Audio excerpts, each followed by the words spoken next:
अधीक्षक कोटा शहर शरद चौधरी आईपीएस द्वारा वर्ष 2023 में जिला कोटा शहर पुलिस द्वारा अपराधों की रोकथाम एवं अन्य कारगुजारी के संबंध में प्रेस वार्ता का आयोजन किया एवं बताया गया कि जिला कोटा शहर में वर्ष 2023 में विभिन्न शीर्षकों के अंतर्गत 5,750 प्रकरण दर्ज हुए, जो गत वर्ष की तुलना में 7%, गत वर्ष 5,386 अधिक है।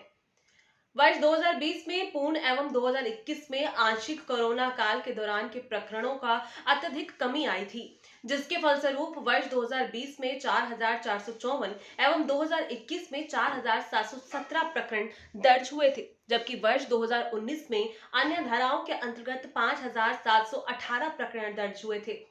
इस प्रकार कोरोना काल के उपरांत प्रकरणों में लगातार वृद्धि हो रही है। बावजूद इसके भी वर्ष 2019 की तुलना में वर्ष 2023 में मात्र 32 प्रकरणों की वृद्धि रही है। माइनर तमाम होते हैं, उसमें 6% अधिक है। तो जो पुलिस आगे चल करके कार्रवाई, जिसे लोकल स्पेशल ब्रांच करते हैं, इसमें किसी भी हेड में, चाहे आप 19 से कंपेयर करो, चाहे 21 से, चाहे 22 से, और मोटा मोटा 22 से मैंने पिछले वर्ष से देने का प्रयास किया है, प्रत्येक हेड में बढ़ोतरी कोटा शहर पुलिस ने करी है। फिर ये एनडीपीएस एक्ट, आर्म्स एक्ट आबकारी के जो प्रकरण है, जैसे 21 में 352 थे, 22 में 378 थे, 23 में एकदम से हमने उछाल किया, 563 प्रकरण एक्साइज के दर्ज हुए। इसमें कुछ ही अभी 23 में 2 महीने का चुनाव भी था, तो इसका भी असर है इसके अंदर। गिरफ्तार अभियुक्त 400 थे, इस बार 570 है, बेवड़ी कार्रवाई है। वैसे ही 4/25 आर्म्स एक्ट, जो आप चाकू वाले जो गिरफ्तार हम करते हैं, 22 में 423 लोग हमने गिरफ्तार किए थे, 23 में तो 10 लोग गिरफ्तार किए और उनसे 611 हथियार जब्त हैं। वैसे ही पिस्टल 33 जब्त थी, इस बार 42 जब्त हैं। अभियुक्त 94 थे, आर्म्स एक्ट में 141 हैं। प्रकरण 84 थे, इस बार 120 प्रकरण, सब में बढ़ोतरी। ये इलेक्शन की वजह से ज्यादा हुआ? कुछ अभियान चला, निश्चित रूप से जब 2 महीने का अभियान चला तो उसमें भी पकड़ दकड़ हुई है, तो इसका ये इफेक्ट है। गिरफ्तार वांछित इनामी अपराधी 2022 में कुल 67 इनामी अपराधी गिरफ्तार हुए, 23 में 170, 3 गुने कोटा शहर पुलिस ने कार्रवाई करी।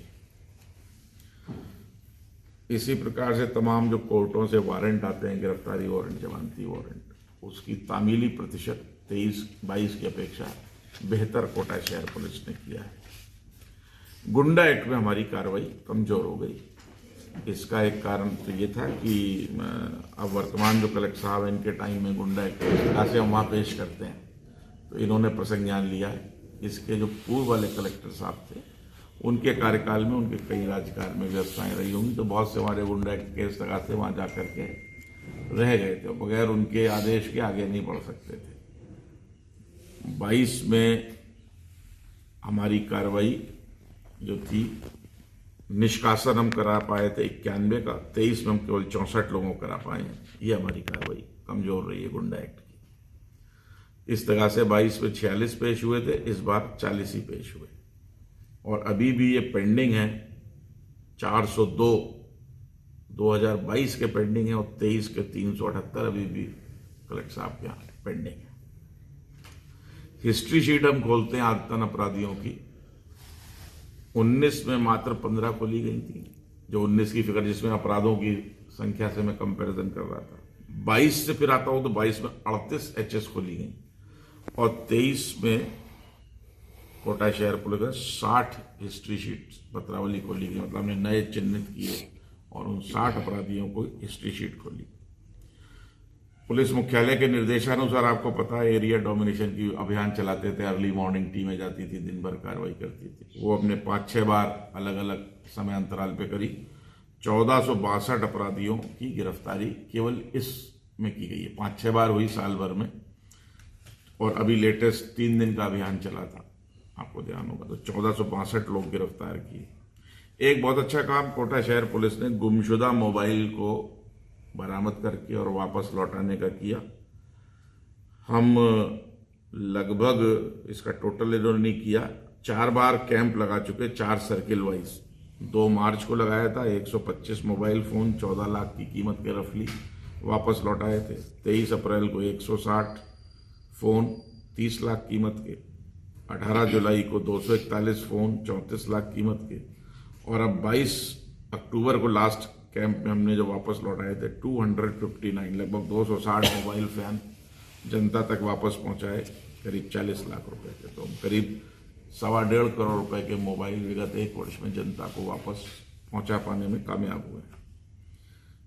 इसी प्रकार से हमारा जो मानव तस्कर विरोधी यूनिट है HTU, उसमें जो गुमशुदा बच्चे बच्चियों की दस्तयाबी होती है, 22 से हम कंपेयर करें तो 3 बच्चे ज़्यादा हमने दस्तयाब किए, 7 बालिकाएं, 42 महिलाएं, 9 पुरुष, कुल 61 अधिक दस्तयाबी हमारी हुई। उसकी डिटेल स्टूडेंट सेल का आपको बता ही दिया गया था कल। स्टूडेंट टॉक सीरीज भी कल बता दी गई थी। इसके अलावा ये कोई हमने ब्लड डोनेशन कैंप लगवाए, लाइन के अंदर हेल्थ केयर सेंटर लगवाया। तो मोटा मोटा ये कुछ प्रयास जो कोटा शहर पुलिस ने विगत 1 वर्षों में किया है। और हमारी अब 24 की प्राथमिकताएं भी आ चुकी हैं, और ये प्राथमिकताएं भी हम आपको दे रहे हैं।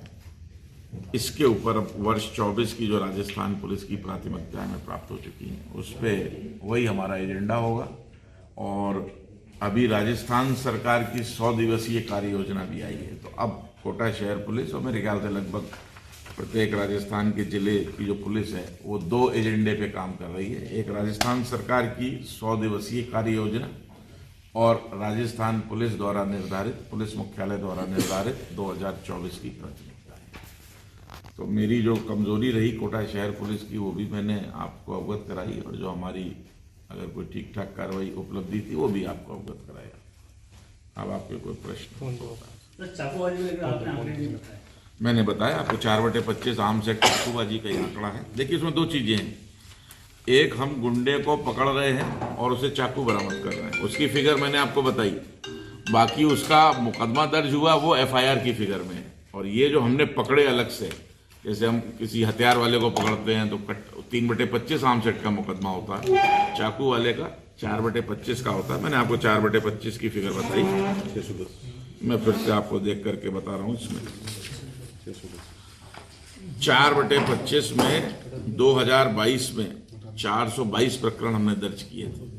वाले को पकड़ते हैं तो 3/25 आर्म्स एक्ट का मुकदमा होता है, चाकू वाले का 4/25 का होता है। मैंने आपको 4/25 की फिगर बताई।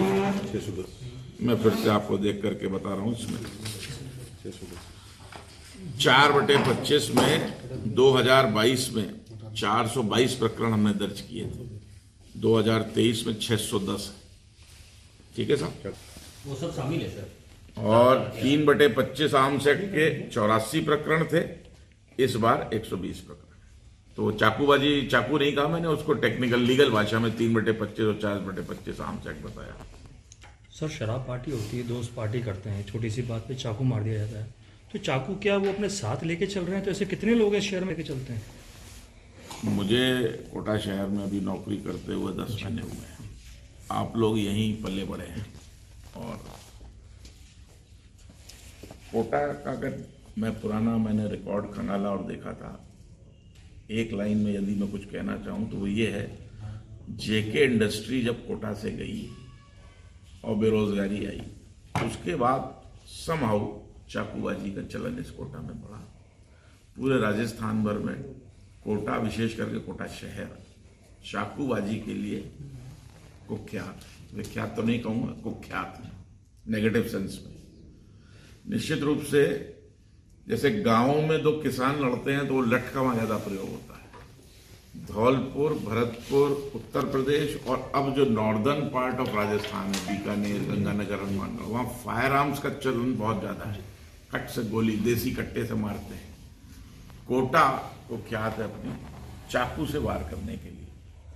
और कई बार हमने अचानक जब हम चेकिंग करते हैं तो नाबालिग बच्चों से लेकर के और कई लोगों के पास से वो बरामद होता है।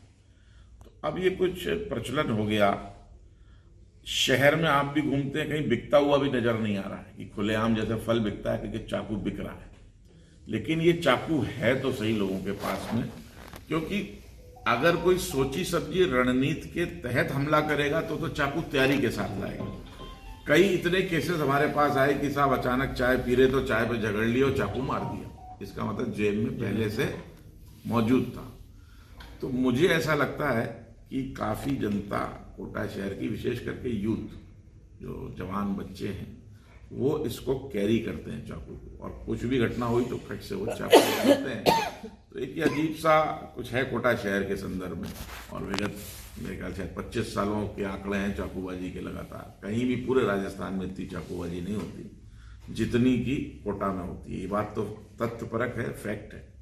लेकिन ये बात भी सही है कि कोटा शहर पुलिस ने विगत 23 में चाकूबाजी की घटना हुई और तत्काल से लेकर के 24 घंटे के अंदर और अधिकतम 48 घंटे के अंदर उन मुलजिमों को भी गिरफ्तार करने में कामयाबी प्राप्त करी है। एक साइबर ठगी के मामले जो बढ़े हैं, साइबर के ये हमारा बड़ा कमजोर पहलू है साइबर की। इसमें चर्चा नहीं हो पाई क्योंकि अभी नया साइबर थाना खुला, बहुत ज्यादा आंकड़े नहीं है। पूर्व के वर्षों से हम कंपैरिजन नहीं कर सकते उनका, क्योंकि वो आंकड़े पूर्व के वर्षों का साइबर थाना था नहीं। राजस्थान का पहला थाना है जहां पे हमने सर्वाधिक संख्या में प्रकरण दर्ज कर लिए, ये तो फैक्ट है। लेकिन ये भी फैक्ट है कि हमारे पास जो भी संसाधन अभी मौजूद हैं उसमें उत्तरोत्तर वृद्धि और प्रगति और हो रहा है। हमें पुलिस मुख्यालय के सहयोग से कुछ हम भी अपने लोगों को तैयारी करा रहे हैं। लेकिन मेरा ऐसा मानना है कि हम बिल्कुल 100% वेल इक्विप्ड अभी नहीं। हमारे पास उस साइबर थाने के लिए हमारी खुद की अभी जगह भी नहीं है। एक अलॉट हुई थी, फिर वो खारिज कर दी गई। हमने टेम्परेरी अभय कमांड सेंटर में चला रहे थे, उसमें जगह कम पड़ी, तो अब मैंने जो पुराना पुलिस कंट्रोल रूम है जिसमें आप कभी आते थे और मीडिया ब्रीफिंग करते थे या मीटिंग लेता था, वहां पे उनको शिफ्ट किया है। क्योंकि जैसे जैसे अपराध बढ़े तो हमें उसमें ज़्यादा जाब्ते अधिकारियों की आवश्यकता थी। तो आज की तारीख में लगभग 20 आदमी उसमें पहुंच गए। 5 आदमियों से चालू हुआ था ये। तो जैसे जैसे हम ट्रेनिंग दे पा रहे हैं तो हम 20 आदमियों को बिठाने के लिए, यदि आप ओल्ड कंट्रोल रूम पे जाएंगे आप देखेंगे वहां पे सारे बैठे हुए वो काम कर रहे हैं। तो उस दिशा में कोटा शहर पुलिस प्रयासरत है।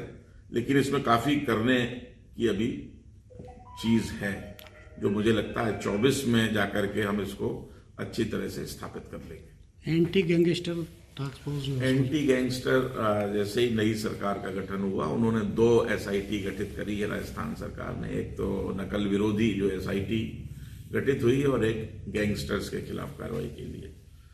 एक जो नकल विरोधी, आपको पता है हमारे ADG VK सिंह हैं, वो उसके मुखिया हैं, और एंटी गैंगस्टर्स के जो मुखिया हैं वो दिनेश MN ADG साहब हैं।